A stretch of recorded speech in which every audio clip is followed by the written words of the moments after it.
стартираме последния голям обект, планиран в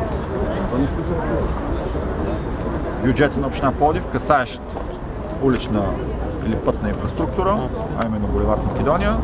Булевард Македония е един от най-важните булеварди, най-важните пътни отсечки в район Южен, осигуряваща връзката на квартала с централната градска част чрез бетонния мост, като до сегашното му състояние, знаете, беше с по-важна настилка.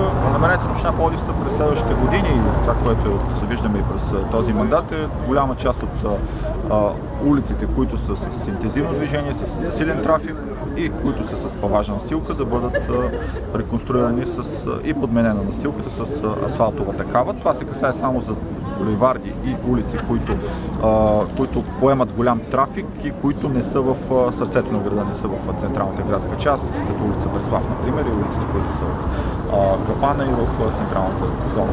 Така че тук в район Южен имаме доста такива улици, като тази година започваме с Македония, но отчасти това, което виждаме на Братя Бекстон, също се виждат и домоплавете, които излизат и там имаме отделни участъци.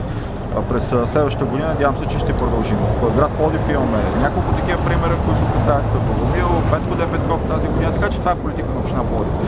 Булеварди, които са натоварени, които поемат трафик, за нас е неприемливо вече да бъдат с паважи и трябва да има един процес.